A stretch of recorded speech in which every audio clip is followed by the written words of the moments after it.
Hello and welcome to the Etoft21sports Show for September 5th. How is everyone doing? My name is Eric. I'm the man behind Etoft21sports. We have an absolute phenomenal show lined up for you today.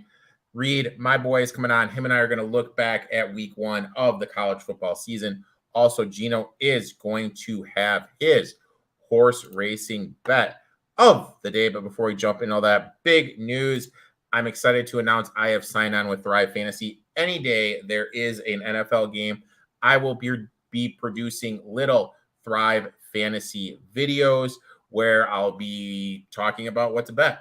The reason I like Thrive Fantasy is because you can get 3.221 on these player prop parlays. Absolutely banger. If you're watching on YouTube, there's a link in the description. Click on that. If you're not, download Thrive. Use promo code ETOFT21. Now, let's see what Gino has cooking for us over at Woodbine on Thursday. Best bet for this week comes on Thursday over at Woodbine. We're going to move to race number 5. We'll be heading 7 furlongs on the turf here. I like the one Speedy Lynn a little bit here. If you key off the turf form, overall, this has been a very, very consistent mare. Now, her last effort, she was going a little bit farther and against tougher. What I like is she still showed some of that nice tactical early speed before fading. Now she's going to cut back a little bit. She's going to drop in class here. I think it's a nice spot for Speedy Lynn. She's 7-2 on the morning line. My value line was 5-2. So if we can get anything over that 5-2, feels like fair value on Speedy Lynn. Good luck to everyone this week. Football season starts with the NFL kicking off this week. And make sure to tune in to Eric's show each and every week for the best information in all of sports.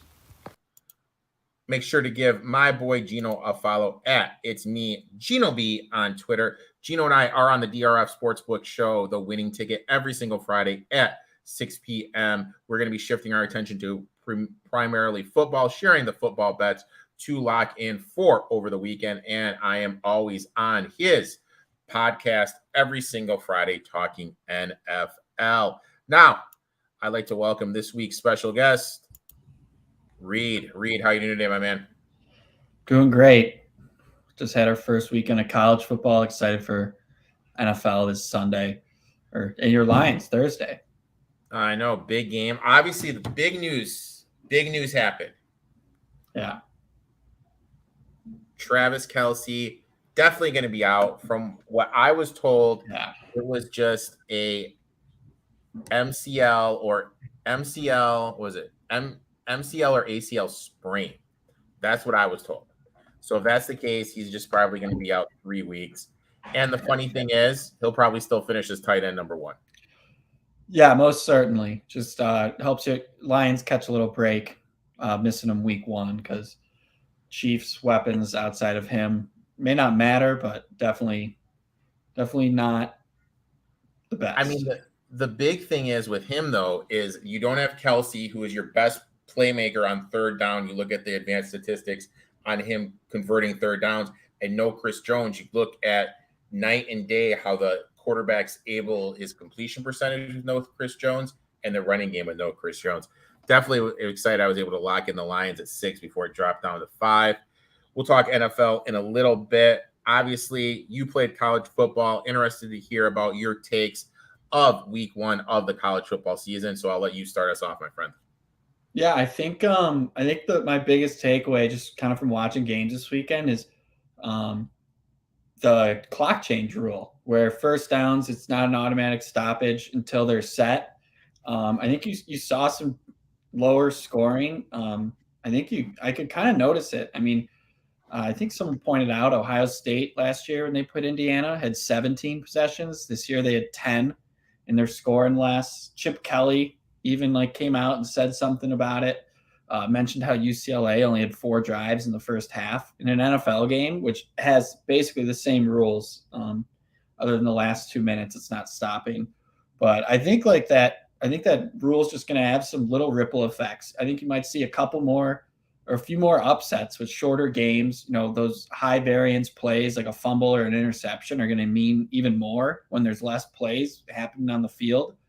But also on the flip side, large comebacks are probably going to be stalled a little bit because the clock's always moving now. And I don't know. I definitely noticed it during the North Carolina, South Carolina game. Noticed a lot more commercials. Wasn't too thrilled with that. But yeah, my biggest takeaway, other than, teams playing and everything, was definitely that clock rule where the clock's not stopping them first down every time. I felt like it made a noticeable difference. Yeah, games. Case in point, the Wisconsin game. That game was over. Not Wisconsin, Northwestern on Sunday. I mean, Rutgers had the ball for the whole first quarter, basically. Boom. Yeah. Game is moving, limits of possession, and you're right. That's going to be interesting to watch. I'd like to thank you, buddy. Our Cowboys, our beloved Cowboys, got it done at plus 460. Your boys will still lose. Maybe that's the case, but you know what? You can still cover and lose when you're getting 6. My first takeaway is let's not overreact to what happened in week 1. The best advice I can give in betting football is buy low, selling high, week to week. People overreact to what they visually see, and we see the line move. Week 0, Hawaii, very competitive at Vanderbilt. That line opened up at them getting 8, closed at them getting 2.5. They lost by 13. This week, Colorado was getting 10, hosting Nebraska. That line right now is 2, they're laying 2.5 and 3. You're going to get insane value here. The thing is, you have to find that insane value and then look to take advantage of it. I'm definitely going to be on Nebraska. I'm going to wait because I think we can get a better line closer to game time just because of all the Colorado hype. But I will give Dion credit. To have 75% new players and basically have 0 penalties, that was a good coaching job. He legitimately is good at coaching. This, in my eyes, is just a line play. We're move 13 points, dude. You have to play Nebraska at this point if you're going to bet that game. Reed, number 2, what is it? Number 2. All right. So I believe since the college football playoffs started, it's Ohio State's won, Alabama's won, LSU, Clemson, and Georgia. Unless I'm missing something, I think it's only been those 5. I think this year is one of the most wide open I've seen for a champion not named one of those 5 schools. We've seen Clemson and LSU already. I think kind of losing week 1 really hurts your chances. And if you watched Clemson last night and still think they're going to win the national championship, I think you watched the wrong game. LSU, I think going through the SEC, I don't think they get out of there with only 1 loss. But yeah, I just don't. And, Georgia, I think, there's still questions about the quarterback. And I know they'll have talent, will be up to the par of the last 2 years where everyone's going in the first round and everyone's getting drafted super high. Alabama has a major quarterback question. We've yet to see Milroe in a big game. We'll see him Saturday. I think that'll be a big tell. But like Michigan, I don't trust Michigan in a big spot. USC has no defense really. I've kind of almost written off Ohio State after week 1, but maybe that's a little too overreactionary, as you said. But I just think it's very deep this year. I think Florida State you saw is a good team. Penn State, if Alar can continue to play like that, I think there's no reason they can't compete with Michigan and Ohio State. And Notre Dame's look good. I know they've faltered in the playoff in years past, but this is the best quarterback I feel like they've had in a while. And you know what? Don't sleep on my Longhorns. I think Texas. We'll see this Saturday what they're made of. I'm not sure I'm fully in on yours yet, but I just feel like it's wide open this year in college football. There's a lot of good teams. I'm probably missing a couple that I said, but yeah, it's wide open to me this year. On the SEC preview that Jim and I did, my bold statement was, the Big 12 Longhorns. I'm sitting on the Longhorns 25-1. Urs to win the Heisman. I'm pretty high on them. I think their offensive line. Yeah. LSU, look, defensively, they couldn't stop anything in the back. Maybe when they get the defensive lineman that can band-aid the issue they have with the with the secondary. Cool, Kev. What is up, my friend? My issue with LSU is whoever's putting Harold Perkins at middle linebacker, like it should be fired today. Yeah. Like, how are you not having him off the edge and just letting him pin his ears back and go? And now you're trying to play him at middle linebacker, which isn't his position. And you're not getting any it was baffling to me what they were doing with Harold Perkins. Did not like how LSU came out against Florida State at all. And the biggest upset, I know people are going to talk about TCU. Baylor going down to Texas Tech. Yeah. I mean, what was that? Tulsa great, GJ Kinney. My takeaway, along with what you said about Perkins, is there are a lot of bad coaches in college football. And I mean, you're just kind of sitting there.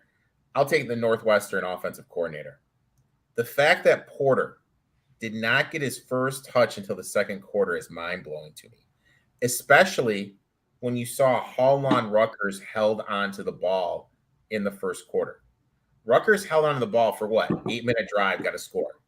You come out and you throw 5 straight passes and then you punt. You held the ball for 90 seconds. It's 95 degrees.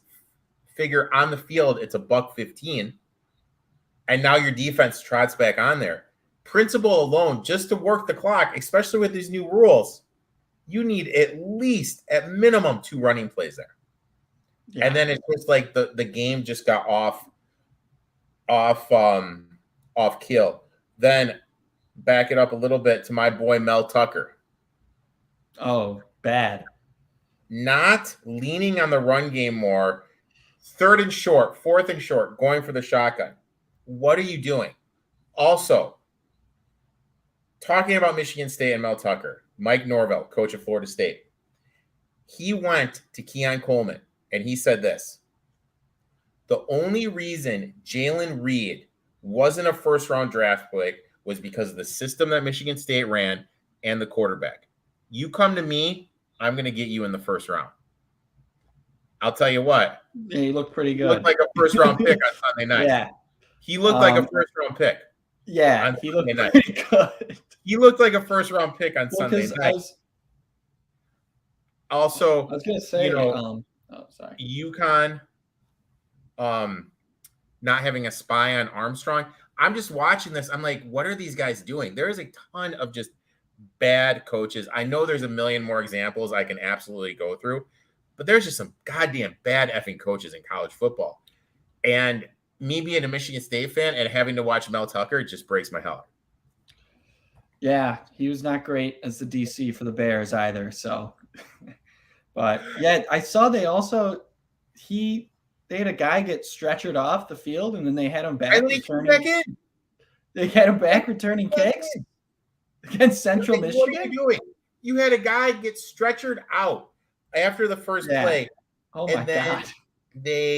It's mind-boggling. Just absolutely fucking mind-boggling. He needs to go.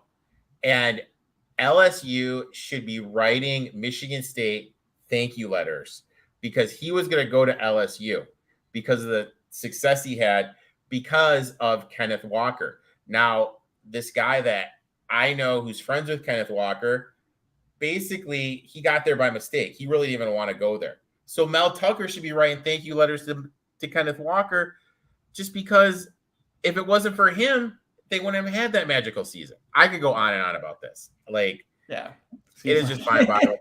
We're not here, though, to listen to me bitch about Mel Tucker. We are here to give out some week 1 bets this year, Reed. No pressure. There's going to be a big board. Oh, I'm going to have a big board. 3 picks on the line.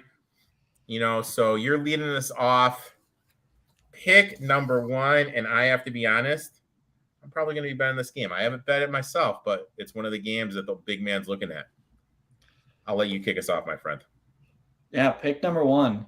We have the Cleveland Browns plus, I believe it's plus 2.5 right now. They're at home against Joe Burrow and the Bengals. I like this one for a couple of reasons. So first off, there's a big historical trend for week 1 home underdogs, especially in division. Since 2005, they are 60% against the spread, 62, 38, and 2. And I also think, last year the Bengals lost a heartbreaker in overtime to the Steelers week 1, and Burrow had battled kind of appendicitis, all camp, and didn't get to practice a bunch in camp and came out through 4 picks. Not that I'm not bashing on Joe Burrow. It happens when you don't have, a full training camp, but he's been dealing with his calf issue. And so maybe, he has some sort of similar rust. And I think also Cleveland's been a little overlooked this year. I mean, listen, I'm not a fan personally of Deshaun Watson, but there's no way he's as bad as he was last year. There has to be some middle ground between his, stellar seasons in Houston and where he was at last year. I think a full offseason of practicing and being with the team he has to improve. I think it's impossible for him to be worse than last year. And honestly, Cleveland's pass rush with Garrett and Zadarius Smith, I think, is going to give Cincy some more problems than maybe people anticipate. I know they signed Orlando Brown, but I'm just not sold on him as an elite tackle. I think he gets overvalued a little bit. He's not a great run blocker, and you can get beat with speed pretty easily as a tackle. And so I think they might struggle a little bit. And Burrow with the calf, and he's not the best at avoiding sacks in general. He's been, heavily sacked before. Cleveland just, their new DCs, Jim Schwartz, who likes to bring heat, bring pressure. Former Lion great. Former Lion great. And not to mention Jonah Williams, their other tackle, requested a trade this offseason. I don't know where his head's at. I don't know how he's going to perform. But clearly this offseason he had other wishes than to be on the Bengals. And frankly, losing in the Super Bowl on a last-second field goal, basically, or, in a heartbreaker, losing the Super Bowl in a heartbreaker. Then it wasn't a last-second field goal. And losing on a last-second field goal in the AFC Championship game, it's got to be emotionally taxing. And for back-to-back postseason losses, I think Cleveland comes out a little more locked in this game. I think they get on them early. Watson's cap hit this year is $19 million. Next year it jumps to $63 million. Cleveland is well aware if they're going to compete with Watson. Weirdly, it's this year. I think they're being overlooked a little. I think they could win this one outright, but I'll take the 2.5 points with Cleveland at home week 1. I like them. I have Cleveland 35-1 to win it all. Them just to make the playoffs. I think the thing people forget is from 18 to 20. He was one of the better quarterbacks in the league. This was the same Deshaun Watson that took the Texans up to KC, up 21-0, had a chance to go up 28. O'Brien chickened out, kicked the field goal. I love that play. I'm going to wait. I think because Burrow's a little banged up, I think we could get a 3. I think we get a 3. But I'm definitely going to be on that. My next play, and I don't think we're going to be getting a 3 in this one because it doesn't look like Bosa is going to be going. So I locked in the Steelers plus 2.5. West Coast teams that are favorites on the East Coast in the 1:00 slot since 2001. In week 1, a robust 45% ATS. Tomlin as a dog, all these are since 2001. 65% ATS. Tomlin, home dog, 79% ATS. I think San Francisco has a lot of new players coming in. I think it's going to take a little bit of time for all those people to gel. Look, I'm not a Brock Purdy guy. I wasn't a guy at Iowa State. I don't think he's an NFL guy. Maybe I'm wrong, but I'm not a Brock Purdy guy. I don't think the offensive line of the 49ers, which is breaking in 4 new players, is going to be able to handle Watt, Hayward, and crew. I think they're going to be able to create havoc in the backfield. Shanahan as a favor is only 46% ATS. I liked what the Steelers did in the preseason. They treated it like a preseason. A lot of their players got reps. And everything. And I'm a little worried about the DBs in the back 4 being able to keep up with Deontay Johnson and George Pickens. And one more thing. Everyone's talking about George Pickens, okay? George Pickens. Do people forget? Now, Reed was a college quarterback. Now, help me understand this. What did Pickens play, like 8, 9 games? Last year? 10? Yeah, what did he play? Yeah, something like 10? that, yeah. So we'll call it 10. In that sample size, Now answer this as a former collegiate quarterback.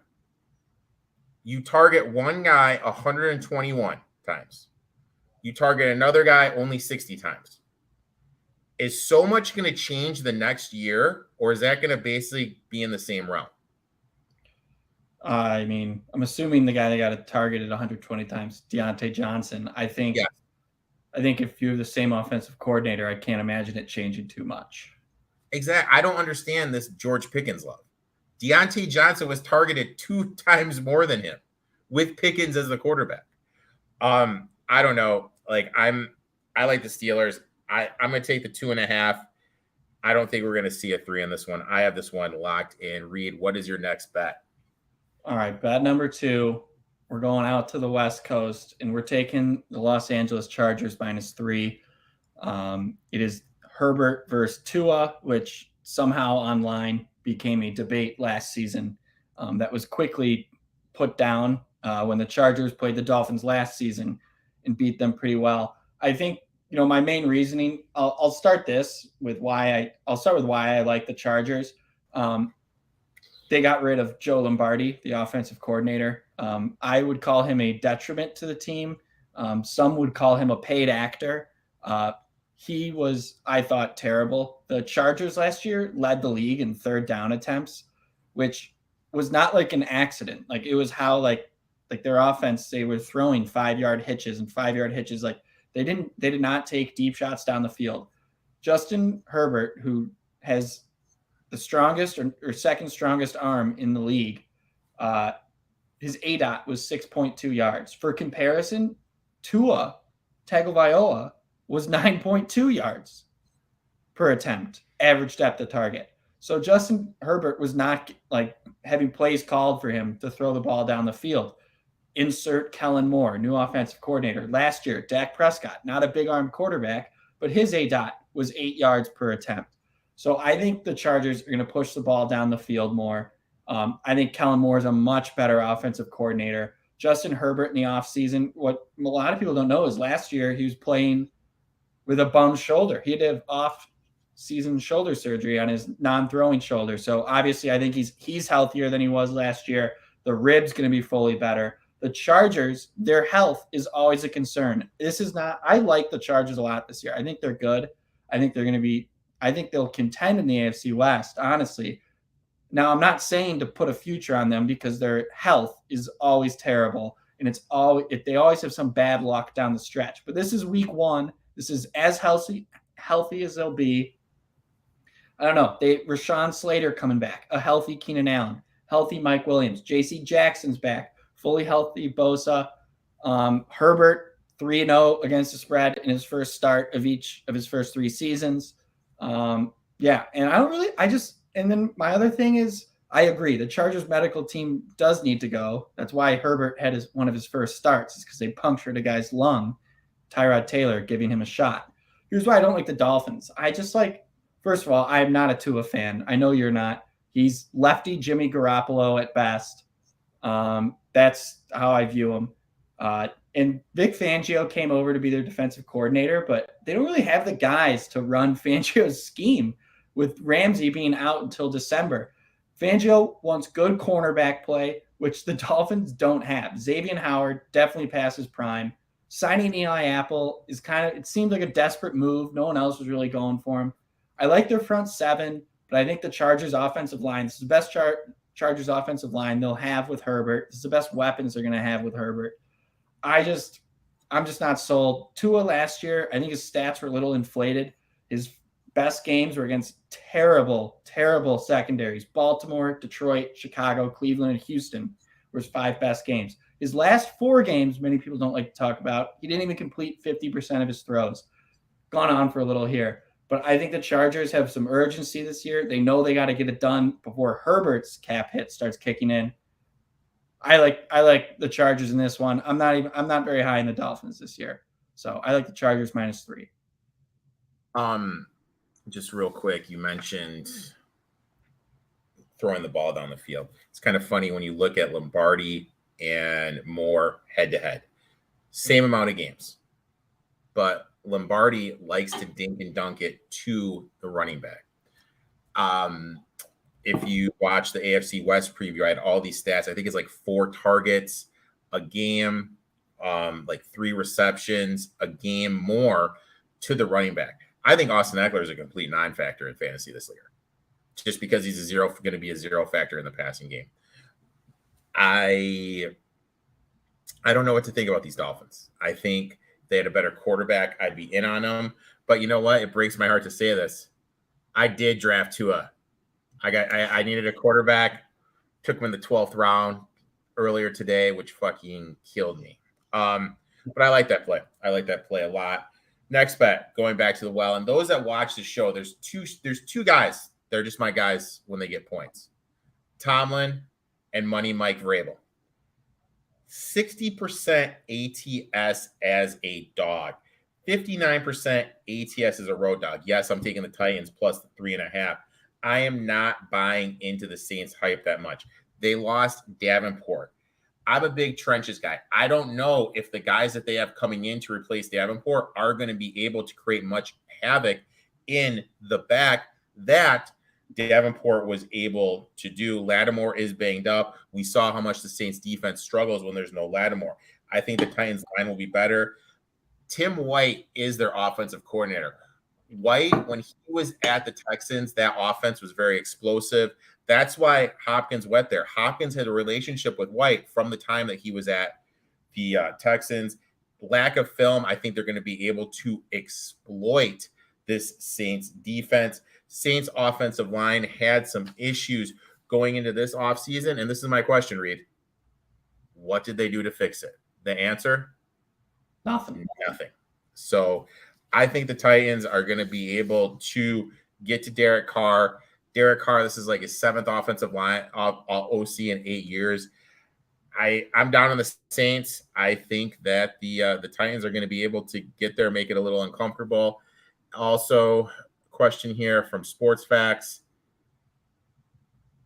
I bet the Texans plus 10 too. I put that in the Action Network, but that play is not being given out on the show. Reed, don't look at me like that.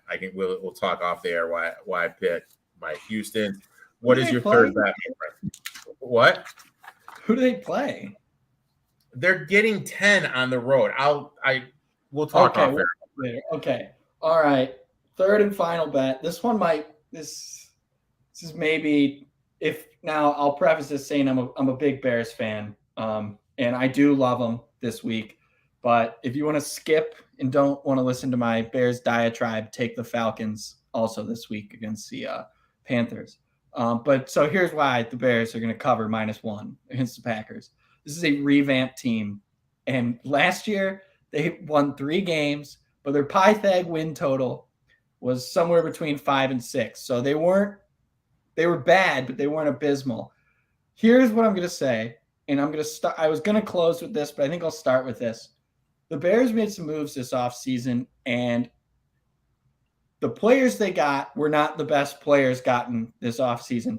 But the difference between who they are replacing and who they are and who we're starting now is unbelievable. Here's some guys from last year that started some games and where they are now. Nicholas Morrow started 17 games at middle linebacker for the Bears last year, now a free agent. Sam Mustipher, center, fighting for a roster spot on the Ravens. Armand Watts, defensive tackle, backup on Steelers. Kendall Vildor, cut by the Bears. Larry Borum moved to backup tackle. I don't know. I think this team, week 1, I don't know how we're going to do throughout the year, but I think we can. It's Love's first, real start as his team on the road in a big game. It's only -1. I think, you're really just playing for the Bears to win. The weapons are going to be better. Claypool the full off season. Now I know he looked pretty bad last year, but kind of back like what I said with Watson. I can't imagine him being much worse. DJ Moore, if he just took his first 4 years in Carolina, he'd have the most receiving yards of any Bear ever. So I think he's going to be a godsend for us. Ever. In a franchise that borderline founded the league. So, I think defensively they've upgraded. I don't know if I love them signing linebackers in free agency, but they're going to be better than they were last year with Edmonds and Edwards.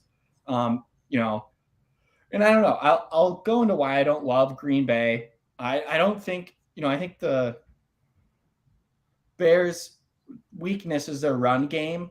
But I just don't see the Packers like gashing us for 200 yards, like teams would last year.